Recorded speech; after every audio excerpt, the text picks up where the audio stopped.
Imagine waking up one day, unable to communicate your medical preferences after a sudden emergency. Who would you trust to make decisions for you? That's why Advanced Healthcare Directives matter. They make sure your wishes are known even when you can't speak for yourself. In this video, I'll cover everything you need to know about Advanced Healthcare Directives, including what they are, the common types of Advanced Healthcare Directives, things to consider when creating one, and whether an attorney needs to draft them. It's important to note that Advanced Healthcare Directives often form part of a more comprehensive estate plan, which might also include a will, revocable living trust, and durable power of attorney. If you're interested in learning more about these other important documents, I've made more in-depth videos on each of these topics. I'll share links to those videos in the description below. An Advanced Healthcare Directive is a legal document that specifies your healthcare preferences should you become incapacitated and unable to express your decisions.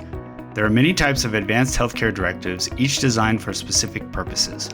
While these documents may have different names depending on the state where you live, they are commonly known as Advanced Healthcare Directives, Durable Powers of Attorney for Healthcare, Medical Powers of Attorney, Living Wills, and Do Not Resuscitate Orders.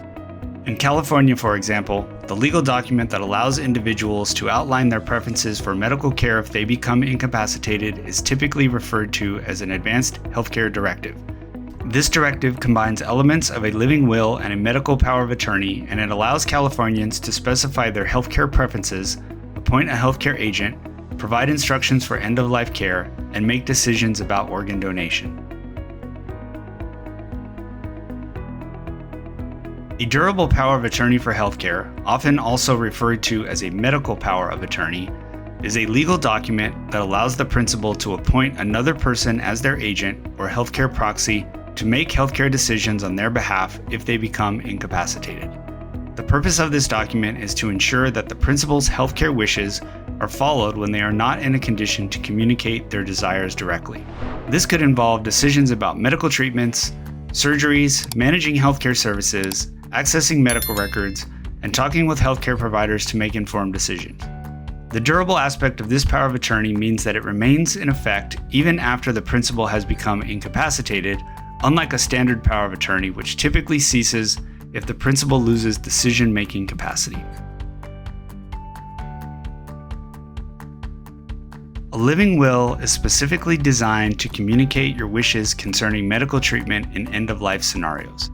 This document becomes operative when you are unable to make decisions due to incapacity or terminal illness, and it strictly covers your preferences regarding life-sustaining measures such as mechanical ventilation, resuscitation, artificial hydration, and nutrition. A Do Not Resuscitate order is a medical directive written by a doctor that instructs healthcare providers not to perform CPR if a patient's heart stops beating or if they stop breathing. This order is used in situations where a patient has decided that they do not want resuscitative efforts undertaken in the event of cardiac or respiratory arrest.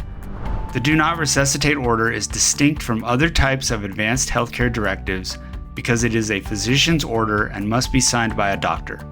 The order is legally binding on healthcare professionals and is recognized in all healthcare settings, including hospitals, at home, in hospice care, and in assisted living facilities. To ensure that your Advanced Healthcare Directive is legally valid and effectively communicates your healthcare preferences, it is recommended that you take several essential steps. Begin by choosing the correct documents that are specific to your state. Next, clearly specify your preferences for medical treatment in various situations, such as terminal illness or permanent unconsciousness. Detail your decisions regarding life-sustaining treatments, including mechanical ventilation, artificial hydration and nutrition, resuscitation, and other significant medical interventions. After outlining your treatment preferences, appoint a trusted healthcare proxy who will have the authority to make decisions on your behalf. To comply with state regulations, you must typically sign the directive in the presence of witnesses or a notary who should not be your healthcare proxy, relatives, beneficiaries of your estate, or anyone financially responsible for your healthcare.